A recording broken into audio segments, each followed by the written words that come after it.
நடக்கக்கூடியது வெறும் நாடகம் மட்டும்தான். தொகுதி மறுசீரமைப்பில் தமிழகத்திற்கு எந்த விதமான பிரச்சனையும் வரப்போறதில்லை. தமிழகம் உட்பட எந்த மாநிலமாக இருந்தாலும், குறிப்பாக நம்முடைய தென்னிந்திய மாநிலங்கள் யாருமே அவர்களுடைய விகிதாச்சார அடிப்படை படி ஒரு சீட்டு கூட இழக்க போறதில்லை. எல்லாரும் இன்னைக்கு என்ன பொசிஷன்ல இருக்காங்களோ அதே போல இருப்பாங்க. தமிழ்நாட்டை பொறுத்தவரை 543 சீட்டுல 39 லோக்சபா சீட் நமக்கு இருக்கு. 7.17%. நாளை புதிய லோக்சபாவுடைய எண்ணிக்கை என்னவாக இருந்தாலும் கூட அதே 7.17% தமிழகத்திற்கு இருக்க போது, யூபிக்கு அதே இருக்க போது, கர்நாடகாவுக்கு அந்தந்த விகிதாச்சார அடிப்படையில் இருக்க போது. அப்படி இருக்கும் பொழுது இவர்களாக இவ்வளவு பிரச்சனை இருக்கும் பொழுது அதையெல்லாம் மறைத்துவிட்டு மறந்துவிட்டு ஒரு தொகுதி மறுசீரமைப்பு நாடகம் என்பதை நடத்தி கொண்டிருக்கின்றார்கள். இதையும் கண்டித்து பாரதிய ஜனதா கட்சியினுடைய தொண்டர்கள் தமிழகம் முழுவதுமே கருப்பு கொடி ஏந்தி கருப்பு உடை அணிந்து ஆர்ப்பாட்டம் நடத்தி கொண்டிருக்கின்றார்கள். அன்பு சொந்தங்களே, உங்களுக்கும் தெரியும், நம்முடைய தொண்டர்கள் கோஷமிட்டபடி தமிழகத்தில்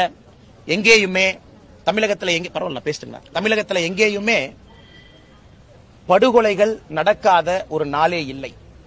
பாலியல் வன்முறைகள் நடக்காத ஒரு நகரமே இல்லை.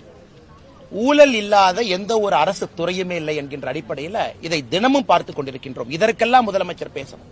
இன்னைக்கு இன்னொரு விஷயத்தை நம்முடைய முதலமைச்சருக்கு சொல்லிக்கொள்ள விரும்புகின்றேன்.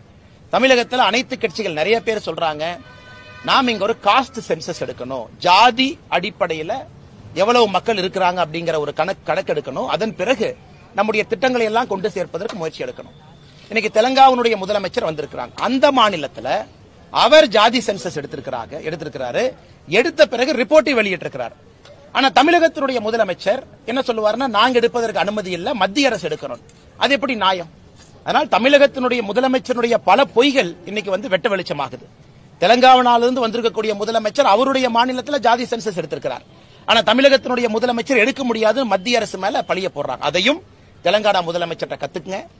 இதுல நீங்க தொகுதி மறுசீரமைப்பு பத்தி பேசுங்க, பேசாம போங்க. ஆனா தமிழர்களுடைய உரிமையாக இருக்கக்கூடிய முல்லை பெரியாறு, செண்பகவல்லி அணை, மருத்துவ கழிவு கொட்டுதல், இதெல்லாம் கேரளாட்ட பேசுங்க. Bommasandra Hosur corridor, Chennai metro Bangalore corridor, குறிப்பாக பந்திப்பூர் இரவு நேரத்தில் செல்லக்கூடிய வாகன போக்குவரத்து பிரச்சனை, மேகதாத்து அணைக்கு எதிர்ப்பு சொல்லி அனுப்புங்க. இன்னைக்கு வந்திருக்கும் பொழுது எதிர்ப்பு சொல்லி, ஆளுகின்ற கட்சியாக மத்தியில் இருக்கக்கூடிய பாரதிய ஜனதா கட்சி நாங்க எதிர்க்கிறோம். மோடி ஐயா தமிழகத்தினுடைய அனுமதி இல்லாம மேகதாத்து அணை கட்ட முடியாதுன்னு சொல்லியாட்டு. அப்படி இருக்கும் பொழுது தமிழகத்தினுடைய முதலமைச்சர் வாயை திறந்து தமிழகத்தினுடைய எதிர்ப்பை பதிவு செய்வதற்கு என்ன பிரச்சனை? இதையெல்லாம் முதலமைச்சர் அவர்கள் என்று செய்ய வேண்டும் என்று இந்த நேரத்தில் நாங்கள் வேண்டுகோள் விடுக்கிறோம். அவர் அரசியல் டிராமாக்காக இந்த மீட்டிங் இருந்தாலும் கூட ஒரு டீ பஜ்ஜி பிஸ்கட் சாப்பிட்ட பிறகு தமிழகத்தினுடைய உரிமையும் நிலைநாட்டி அந்தந்த மாநிலத்தினுடைய முதலமைச்சர் பேசி அனுப்புங்கன்னு நாங்க சொல்ல விரும்புறோம். மக்கள் தொகை அடிப்படையில் தொகுதி மறுசீரமைப்பு நடக்காது என்று சொல்லிய பிறகு திமுக சொல்லக்கூடிய காரணத்தில் என்ன நியாயம் இருக்குங்கன்னா, நாம் இன்னைக்கு 1971 மக்கள் தொகை அடிப்படையில் வைத்த 39 எம்பிக்களை பேசுறோம், 543. அதே விகிதாச்சார அடிப்படையில் உயர்வு இருக்கும் என்று சொல்லும் பொழுது திமுக சொல்லுகின்ற அந்த காரணமே தவறு தானே. இன்னைக்கு திமுக இங்கெல்லாம் கூப்பிட்டு பேசுறாங்க.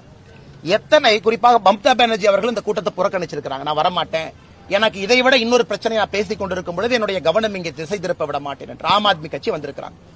இதே திமுக வடக்கில் இருக்கக்கூடிய இந்தியர்களை எத்தனை முறை தவறா பேசியிருக்கிறாங்க. அதையெல்லாம் வந்திருக்கக்கூடியவர்கள் கேட்டுட்டு போவாங்களா? பஞ்சாபினுடைய முதலமைச்சர் கேட்டுட்டு போகணும், ஆம் ஆத்மி கட்சியினுடைய தலைவர் கேட்டுட்டு போகணும், அவங்கள வந்திருக்கிறாங்க கேட்டுட்டு போகணும். அதனால இவர்கள் இன்னைக்கு ஒண்ணு நாளைக்கு ஒண்ணு, நேற்று முன்தினம் கூட ஒரு அமைச்சர் பன்னிக்குட்டி போடுற மாதிரி வட இந்தியாவில் பன்னிக்குட்டி போடுற மாதிரி போடுறாங்க. இதெல்லாம் ஒரு நியாயமா? இதெல்லாம் தமிழகத்தினுடைய மக்களுடைய வெளிப்பாடா இது போன்ற பேச்சுக்கள் எல்லாம்? ஆனால் வெறும் ஏமாற்று வேலை, பித்தலாட்டு வேலை மட்டும் செய்து இந்த நாடகத்தை திராவிட முன்னேற்ற கழகம் என்று அரங்கேற்றிக் கொண்டிருக்கின்றார். 1000 கோடி ரூபாய் ஊழல் சொல்லி மதுபான கடைகள் முன்பாக போராட்டத்தை நடத்திருக்கீங்க.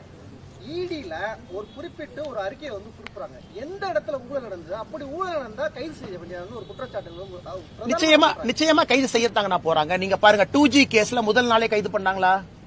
2G கேஸ்ல எல்லா வீட்லயும் ரைடு பண்ணோடனே கனிமொழி அக்கா அப்படியே வேன் ஜீப்பை திறந்து அக்கா உள்ள உட்காருங்க, திகாரி ஜெயிலுக்கு வண்டியை விடுறான்னு சொன்னாங்களா? எந்த ஒரு வழக்குமே எந்த ஒரு ரைடுமே அன்னைக்கே கைது பண்ண மாட்டாங்க.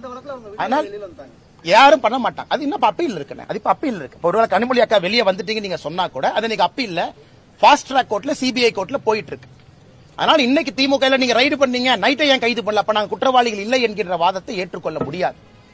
ஒரு ரைடு பண்ணதுக்கு அப்புறம் இன்ஃபர்மேஷன் எடுக்கிறாங்க, டாக்குமெண்ட் எடுக்கிறாங்க, செக் பண்ண போறாங்க, தொடர்ந்து நடக்க போகுது. செந்தில் பாலாஜியினுடைய அவர்களுடைய கைதன ஒரே நாள்ல நடந்துச்சா? ரைடு எப்ப நடந்துச்சு? அதனால் நிச்சயமாக யாராவது திமுக அது போல பகல் கனவு கண்டுட்டு இல்ல நம்ம ஊழல் பண்ணிட்டோம் தப்பிச்சுக்கிட்டோம் யார் நினைத்தாலும் கூட ஈடி விடக்கூடாது என்பது எங்களுடைய கோரிக்கை. இடி போன்ற ஒரு அமைப்புகள் யார் ஊழல் செஞ்சிருக்கிறாங்களோ பிடிச்சி உள்ள வைக்கணும். அதுவும் இந்த 1000 கோடி ரூபாய்க்கு மேல் என்கின்ற வாதத்தை தொடர்ந்து பாரதிய ஜனதா கட்சி வைத்துக் கொண்டிருக்கின்றோம். நிச்சயமாக இந்த டாஸ்மாக் ஊழல் இந்தியாவையே உழுக்கக்கூடிய ஒரு ஊழலாக, தமிழ்நாட்டினுடைய அரசியல் சரித்திரத்தை மாற்றக்கூடிய ஒரு ஊழலாக இருக்கும் என்பது எங்களுடைய நம்பிக்கை. இன்னைக்கு அனைத்து கட்சி கூட்டம் நடக்க போகுது. வருகிற தலைவர்களுக்கு எதிர்ப்பு தெரிவிக்கிறதுக்காக பாஜக கருப்பு கொடி காட்ட திட்டமிட்டு சொல்லப்படுது. அது பீஸ் போன பல்ப் ஏதாவது ஒன்று பண்ணிக்கினே இருக்காங்க. அதை பற்றி அங்கே பேசினே இருங்க. அடுத்து சொல்லுங்க. அமித்ஷா அவர்கள் இன்னைக்கு இப்படி தான் பதில். நேற்று அமித்ஷா நாடாளுமன்றத்தில் மொழி கொள்கையை எதிர்க்க காரணமே திமுகவுடைய ஊழலை மறைக்கணுன்றதுக்காக தான், இந்த திசை திருப்பத்துக்காக தான் வேலை பார்க்குறாங்க. என்ன ஊழல்? நீங்கள் தான் தொடர்ந்து இடி, ஐடி, சிபிஐட்டு உங்ககிட்ட தோழமை கட்சி மாதிரி அந்த வச்சுக்கின்னு முழு அளவு தமிழகத்தில் பரண்டி பார்க்குறீங்க. இதுவரையில் என்ன ஊழலை கண்டுபிடிச்சிங்க, என்ன ஊழலை வெளிக்கொண்டு வந்தீங்க? அமலாக்கத்துறைக்கிட்ட நீங்கள் என்ன சொல்கிறீங்களோ அது அறிக்கையாக வெளியே வருது. அதையும் எதிர்த்து நீதிமன்றமே நேற்றைக்கு கண்டனம் தெரிவித்து நீங்கள் அனைவரும் நன்றாக அறிவீர்கள். சட்டமீறல், விதிமீறல் ஒட்டுமொத்த உருவமாகத்தான் இன்றைக்கு இந்த ஏஜென்சிகள் செயல்பட்டு கொண்டிருக்கின்றன. ஆகவே அமித்ஷா போன்றவர்கள் இப்படி கூறுவது திமுகவை மிரட்டி பார்ப்பது. மொழிக் கொள்கையில் மாண்புமிகு தமிழக முதலமைச்சர் இழப்பது உயிராக இருந்தாலும் துணிந்து நிற்பேன் என்று அறிவித்திருக்கின்றார். ஆகவே இந்த உருட்டல் மத்துக்கெல்லாம் பயப்படுகின்ற இயக்கம் திராவிட முன்னேற்ற கழகம் அல்ல.